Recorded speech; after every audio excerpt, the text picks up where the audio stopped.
All right, Ted Black is going to join me here. Ted, we're on the eve of West Virginia Breeders' Classics. Let's talk WVBC. It's Saturday night, the Classics, 7 o'clock first post. Looking forward to the Cavada and the Classic itself and lots of other good racing. Let's you and I talk about the West Virginia Breeders' Classic, $300,000 for 3-year-olds and up, going 9 furlongs. And I guess the story of the Classic really begins with Muad'dib. Yeah, you're exactly right, Frank. Thanks for having me on to chat about the Breeders' Classics. Yeah, it starts with Muad'dib. It doesn't necessarily end with Muad'dib this year. I'll get to that in a minute. I mean, clearly, the horse to beat. He's the defending champion of the race. His only setback, as everyone saw, was a runner-up performance, a very game runner-up performance behind Art Collector in the Grade $2 million Charlestown Classic last out. Only time in his career when he was not the post-time favorite, which, made sense going up against a Grade 1 winner like Art Collector.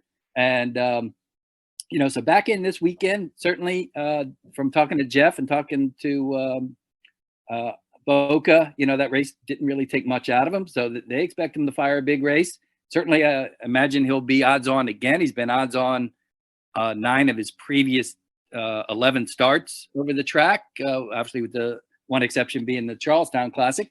And, it's basically, it's almost all about Muad'dib at this point. He's clearly going to be the odds on favorite and the horse to beat, and should be an interesting race. Although there is if you're looking to beat him, who are you going to look to?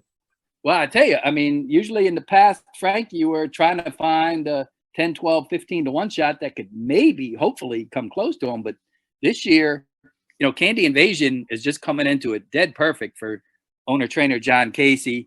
Horse won a 3-turn allowance up there on the same night that they had the last couple of prep races for Breeders' Classics night back in September. Mile 16th, he won by 8 lengths.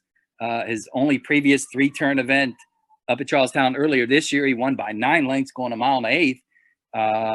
And he certainly got the attention of Boca Chica, who had a horse in that race, in that allowance race last time out. And, said Candy Invasion went rolling by him, and, he expects to look over his shoulder and see him come and turn it for home. So, Candy Invasion just coming into it, just perfect. He loves the track. He loves 3 turns, and clearly, for a horse that's only finished second once in his first 27 starts, he looks like the odds-on pick to be second, if you can make a case for an obvious runner-up in this race, and not completely conceding the race to Muad'dib, because Candy Invasion's really good. It would take another career effort from Candy Invasion to beat him, but he's sitting on another big race, Frank. He, in fact, looking at speed figures, his 2 buyers going 3 turns are 87 and 88. Muad'dib's best his best career buyer is a 92, which he got last out in the Classic. Last year in the West Virginia Breeders' Classic, Muad'dib got an 81 to win. So if he runs an 81, he may be looking at the back of Candy Invasion, Ted. Now, I want to point to 2 other horses very quickly. We got Heroes Man. He was the runner-up last year. He's the controlling speed again.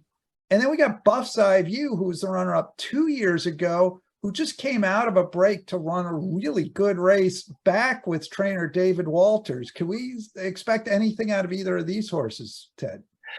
Well, I tell you, I'm a little leery of Heroes Man. I know last year he was the runner-up when he set the pace. I imagine he'll be on the pace again this year, and Muad'dib will probably sit and stalk him. He should be fairly close to the pace again.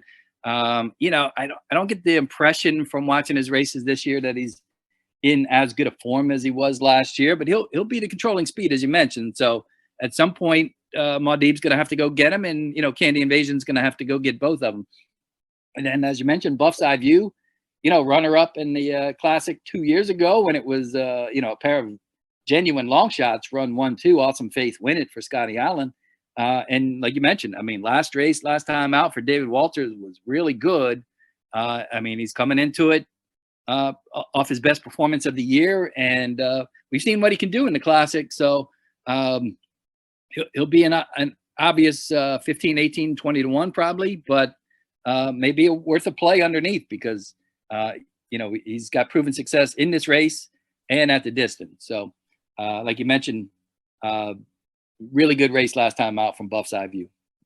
All right, Ted, let's close our Classic discussion with this. What are your picks? Well, Frank, I hate to be chalky, but I already mapped out my picks. I'm going to post on the Racing Biz, so I don't want to go contrary to that. I'll give Muad'dib the edge.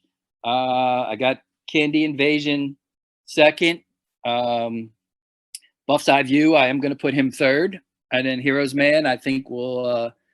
I think it'll last for a piece. I don't think the pace will be all that quick with him and Muad'dib, being up front. They're certainly not going to duel from what I can imagine. So I got him lasting for fourth. But again, I'm going to put Muad'dib on top. I mean, he's defending champ. He's going to be odds on.